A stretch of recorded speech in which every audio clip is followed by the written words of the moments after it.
අපි ජාත්‍යන්තරයේ කුණුබක්කියට වැටෙනවා කියන විපක්ෂයටම තමයි අපි මේ උත්තර දෙන්නේ. මේ විපක්ෂය බලාගෙන හිටියා අපි ආණ්ඩුව ගත්තට පස්සේ මාස 3න් ආණ්ඩුව ඉවරයි අපි ගෙදර යනවා කියලා. ඊට පස්සේ මාස 6න් මේක වැටේ කිව්වා. මාස 9න් වැටේ, මාස 12න් වැටේ, මාස 3න් 3ට අපි වැටෙනකන් විපක්ෂය බලන් හිටියා. දැන් කියනවා මේ 22 වන ව්‍යවස්ථා සංශෝධනය හෝ අධිකරණ සංවිධාන පනතට ගෙන මේ සංශෝධනය හරහා ආණ්ඩුව වැටෙනවා කියලා. ඉතින් ඔය විපක්ෂෙම තමයි අපි 3න් 3ට වැටෙනකනුත් බලන් හිටියේ. ඒක මම කල්පනා කරා අද දිනේදී විපක්ෂයේ ඇතැම් මන්ත්‍රීවරු 22 වන ව්‍යවස්ථා සංශෝධනය සහ අධිකරණ සංවිධාන පනතට සිදු කෙරෙන සංශෝධනය සම්බන්ධයෙන් විවිධ අදහස් මතවාද තර්ක ඉදිරිපත් කළ නිසා ඒ සම්බන්ධයෙන් යමක් කියන්න විශේෂයෙන්ම වර්තමාන රජයේ විදිහට අපේ ප්‍රතිපත්ති ප්‍රකාශයේ මූලිකව කාරණා දෙකක් පිළිබඳව අවධානයට ලක් කරලා තියෙනවා.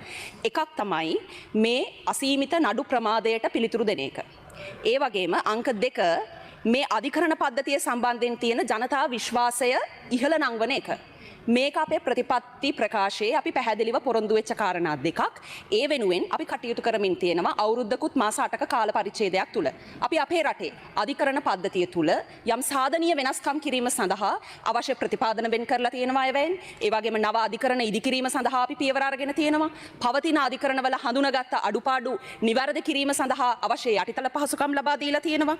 අධිකරණ පද්ධතිය ඩිජිටල් කරණය කිරීම සඳහා අවශ්‍ය පියවර අරගෙන තියෙනවා. ඒ හරහා නඩු කටයුතු ශක්තිමත් කරලා තියෙනවා. කාලය කළමනාකරණය කරලා ඒවා කාර්යක්ෂම කරන්න අවශ්‍ය පියවර අරගෙන තියෙනවා. මිනිස්සු අවුරුදු ගණන් තමන්ගේ නඩුවාරය එනකන් මුදල් එකතු කරගෙන තමන්ට ඉටු නොවූ යුක්තිය අධිකරණය හරහා ඉටු කරගන්න බලාපොරොත්තු සහගතව ඉන්නකොට ඒ නඩු කටයුතු ප්‍රමාද වීම වැළැක්වීම සඳහා ජනතාවට අධිකරණය සම්බන්ධයෙන් තියෙන ඒ විශ්වාසය තවදුරටත් ශක්තිමත් කිරීම සඳහා අපි රජයක් විදිහට අවශ්‍ය කරන පරිසරය හදමින් යනවා. අන්න එතනදී අපි කල්පනා කරනවා අධිකරණ පද්ධතිය තුල පරිණත අධ්‍යක්ීම් සහිත විනිශ්චයකාරවරුන් තවදුරටත් යම්කිසි නිශ්චිත කාල පරිච්ඡේදයක් තුල රඳවා ගැනීම තුලින් අපිට පුළුවන් වෙනවා කියලා ඒ ලබා දෙන යුක්ති සහගත තීන්දුවල ගුණාත්මක භාවය තවදුරටත් වර්ධනය කරන්න. ඉතින් අපි 22 වන ව්‍යවස්ථා සංශෝධනය තුලින් අධිකරණ සංවිධාන පනතට සිදු කිරීමට නියමිත මේ සංශෝධන තුලින් අපි ඉලක්ක කරන්නේ විපක්ෂයේ තර්ක කරන විදිහට තනි පුද්ගලයෙක් ඉලක්ක කරගෙන කරන ව්‍යවස්ථා සංශෝධනයක් නෙවෙයි. ප්‍රාථමික අධිකරණ වලින් පටන් ගත්තාම උපරිම අධිකරණ දක්වා සමස්ත අධිකරණ පද්ධතියේම විනිශ්චයකාරවරුන්ගේ සේවා කාලය වසර 2ක් දීර්ඝ කිරීම හරහා කාගේවත් බලාපොරොත්තු වලට අධිකරණ ක්ෂේත්‍රය තුල උසස් වීම සඳහා තියෙන ඒ සිහිනවලට මේ වසර 2ක සේවා දිගුව හරහා බලපෑමක් සිද්ධ වෙන්නේ නැහැ.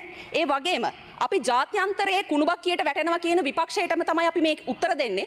ජාත්‍යන්තරයේ දියුණු ලෝකයේ රටවල් ගත්තහම ඒ රටවල් වල අධිකරණ පද්ධතිය තුල ගුණාත්මක අධිකරණ සේවාවක් ලබා දෙන විනිශ්චයකාරවරුනුත් සමහර රටවල් වල සම්පූර්ණ ජීවිත කාලය පුරාම සමහර රටවල් වල පිළිගත් නිශ්චිත දීර්ඝ කාල පරිච්ඡේදයක් පුරා ඒ අයගේ සේවාව ඒ රටේ ජීවත් වන මහ ජනතාව වෙනුවෙන් අධිකරණ පද්ධතිය වෙනුවෙන් ලබා දෙනවා. ඉතින් මට කියන්න තියෙන මෙච්චරයි. මුලාසනාරුඩ මන්ත්‍රීතුමනි මේ විපක්ෂය බලාගෙන හිටියා අපි ආණ්ඩුව ගත්තට පස්සේ මාස 3න් ආණ්ඩුව ඉවරයි අපි ගෙදර යනවා කියලා. ඊට පස්සේ මාස 6න් මේක වැටේ කිව්වා. මාස 9න් වැටේ, මාස 12න් වැටේ, මාස 3න් 3ට අපි වැටෙනකන් විපක්ෂය බලන් හිටියා. දැන් කියනවා මේ 22 වන ව්‍යවස්ථා සංශෝධනය හෝ අධිකරණ සංවිධාන පනතට ගෙන මේ සංශෝධනය හරහා ආණ්ඩුව වැටෙනවා කියලා. ඉතින් ඔය විපක්ෂෙම තමයි අපි 3න් 3ට වැටෙනකනුත් බලන් හිටියේ. ඒක තමයි කියන්න තියෙන්නේ. අපි මේ රටේ මහ ජනතාවට පොරොන්දු වෙච්ච දෙයක් තියෙනවා. ඒ ප්‍රතිපත්ති ප්‍රකාශය හරහා අපි පොරොන්දු වෙච්ච දේ ඉෂ්ට කරන්න අපි බලාපොරොත්තු වෙනවා. දැන් අද විවාදයට අදාළ කාරණා ගැන කල්පනා කරෝතින් මේ ශ්‍රම වාසනා අරමුදල කියන එක පිහිටෙව්වෙම නිශ්චිත අරමුණු 6ක් ඇතුව පනතේ පැහැදිලිව කියලා තියෙනවා මේක හරහා බලාපොරොත්තු වෙලා තියෙනවා සේවා නියුක්තිකයන්ගෙන් යැපෙන්නන්ගේ සුබ සාධනය ප්‍රවර්ධනය කිරීම. ඒ අය සේවයේ යෙදී සිටියේදී ආයතන වැහුවත් පූර්ව දැනුම් දීමක් නැතුව ඒ අයට මූල්‍ය වෙනත් ආධාර ලබා දීම, වෛද්‍ය සහ වෙනත් පහසුකම් සැපයීම, විශේෂයෙන්ම මූලාසනාරූඪ මන්ත්‍රීතුමනි ඒ කම්කරුවන්ට සේවා නියුක්තිකයන්ට නීති ආධාර අවශ්‍ය වෙනවා නම් යම් නීති කෘත්‍යයන් සඳහා ඒවා ලබා දීම පවා මේ ශ්‍රම වාසනා අරමුදලේ කාර්යභාරයන් විදිහට හඳුනගෙන තියෙනවා. නමුත් පහුගිය කාල පරිච්ඡේදය තුල ඒ ඉෂ්ට වුණේ නැහැ. ඒ වගේම తాවකාලිකව ආධාර සැපයීම සේවා නියුක්තිකයන්ට මේ අරමුදල හරහා සිදු කළ යුතුයි. ඔවුන්ට විරුද්ධව යම්කිසි විනය පරීක්ෂණයක් ආරම්භ කරලා තියෙනවා නම් ඒ වගේම ව්‍යසන අවස්ථාවල මූල්‍ය සහ වෙනත් පහසුකම් සැලසීම සුබ සාධනය සඳහා විශිෂ්ට සේවයක් කර ඇති අයට ත්‍යාග පිරිනැමීම. මෙන්න මේ 6 තමයි පනතේ දක්වලා තියෙන පැහැදිලිව දක්වලා තියෙන අරමුණු 6. හැබැයි දැන් පහුගිය කාල පරිච්ඡේදයේ තියා බැලුවාම අපිට පේනවා මේක මේ අරමුණු වෙනුවෙන් යොදවාගෙන තියෙනවාද කියන එක. දැන් 2018 19 20 ජාතික විගණන කාර්යාලයේ ත්‍රිවාර්ෂික වාර්තාව ඉතාම හොඳින් තත්වා ගණනය කළ මතය යටතේ මූල්‍ය ප්‍රකාශන අනුව දක්වලා තියෙනවා ඔඩිට් එක හරියටම කරලා තියෙනවා කියලා. මේක කියනවා විගණන වාර්තාව අනුව ලොතරැයි ආදායම අඩු වෙමින් තිබෙන අවස්ථාවක අරමුදලේ අරමුණු වෙනුවෙන් නෙවෙයි මේ මුදල් යොදවලා තියෙන්නේ කියලා.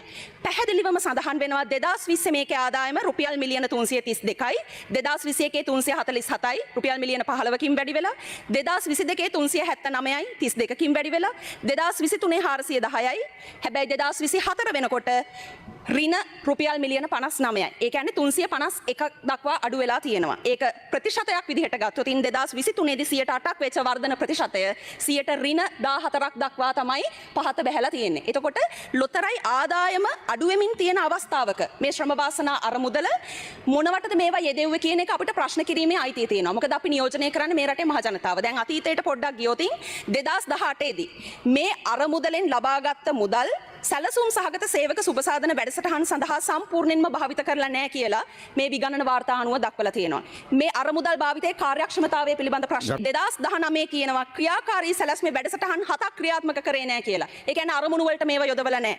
2020 මේ අරමුදලෙන් ලැබිය යුතු ස්ථාවර තැන්පත් පොලිය නිසි පරිදි ගණනය කරලා නැහැ. එතකොට කෝ මේ වගවීම කියන එක ඒවා ඉටු වෙලා නැහැ. ඒ වගේම අතීතයට ගියොත් එවකට කම්කරු විශේෂභාර අමාත්‍යවරයා විදිහට කටයුතු කරපු මනුෂ්‍ය නානායක්කාර හිටපු මන්ත්‍රීතුමා අමාත්‍යතුමා එවකට මේ අරමුදලෙන් සුබසාධනය කියන පරමාර්ථයෙන් යම්කිසි ව්‍යාපෘතියක් වෙනුවෙන් රුපියල් මිලියන 6.6ක් වෙන් කරලා තියෙනවා බෝඩ් එකෙන් අනුමත කරගෙන. ඒ නිශ්චිතවම පාසල් බෑග් පොත් මිලදීගෙන බෙදන්න. හැබැයි 2024ට කලින් එහෙම ව්‍යාපෘතියක් මේ අරමුදලෙන් කරලා නැහැ. 2024 තමයි මේක කරන්නේ. එතකොට ඒකේ අරමුණ මොකක්ද කියලා මේ රටේ මහ ජනතාවට කල්පනා කරලා බලන්න පුළුවන්. මෙහෙම රුපියල් මිලියන 6.6ක් වෙන් කරගෙන යනකොට තව රුපියල් මිලියන 66ක් අතිරේකව මේ ප්‍රොජෙක්ට් එකටම වෙන් කරනවා ස්කූල් ඒඩ් වරහන් තුල ස්පෙෂල් කියලා. රුපියල් මිලියන 66ක් ඒ අතර තියෙනවා අමතර පරිපාලන වියදම් විදිහට රුපියල් මිලියන 10.86ක්.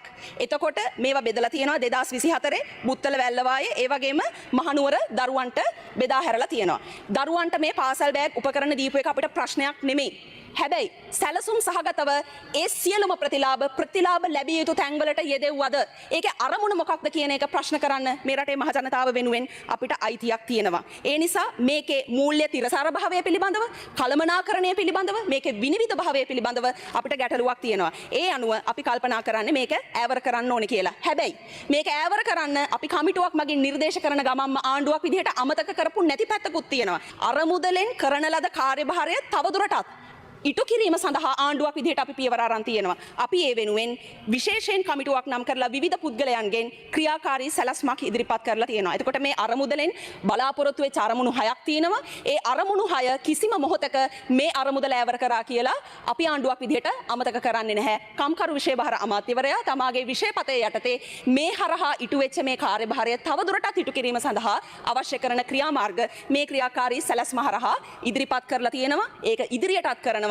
මොකද අපි මේ රටේ මහ ජනතාවගේ හැම බදු මුදලකටම හැම රුපියලකටම වග කියන ආණ්ඩුවක් විදිහට අපි අද මේ ඈවර කරන ආයතනය ඈවර කරන්න අපිට සාධාරණීකරණය සඳහා හේතු තියෙනවා. හැබැයි එතනින් එහාට එහි අරමුණු වලින් මිදෙන්නේ නැතුව ඒ තවදුරටත් හිටු කිරීම සඳහා ආණ්ඩුවක් විදිහට සාමූහික වගකීමක් දරනවා මේ රටේ පොදු මහ ජනතාව වෙනුවෙන් කියන එකත් කියමින් මගේ කතාව අවසන් කරනවා.